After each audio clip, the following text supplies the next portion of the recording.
This is why your mixing sucks. Your stereo image is greater than or equal to a mess. Let's fix it. So first of all, we need to understand what stereo image is. So where are we going to go to figure that out? Google. The Google AI says stereo imaging refers to the spatial perception of sound in a stereo recording or mix, creating a sense of width and depth by manipulating how audio is distributed across the left and right channels. In English, what that means is the amount of space between left and right that your sounds fall into. For example, let's take this sound.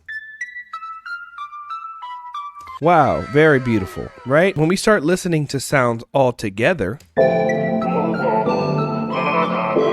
it's a big old mess. Why is it a big old mess? Because there's no room for anything. There's no clear definition of what sound is happening and where it's happening and why it's happening. What is happening? My recommendation when it comes to stereo imaging is understanding and using panning. What is panning? Panning is use of your left and your right channel. For example, with those two sounds that we heard earlier, what if I brought one to the left side and one to the right side?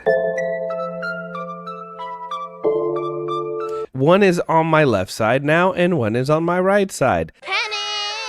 Why panning is important? Things like your lead vocals, things like your kick drums, your snares, your claps are typically going to stay in the middle. Most other things are pretty subjective. You could do things like panning your hi-hats. I have this silly tool in Ableton called AutoPan. What is AutoPan gonna do? Take things like my hi-hats and it's gonna move them from left to right. Ooh, fun! Listening to everything all together,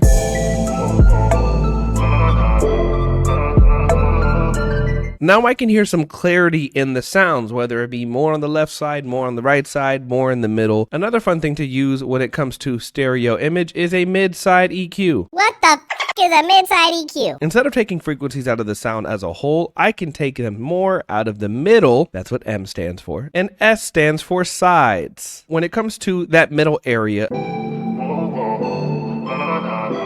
instead of just leaving this as is take my cue and create some space in the areas that I know typically vocals would resonate. I might take some space out of the low to low mids, and I also might take some stuff out more in the high mid area, and this is what it sounds like after.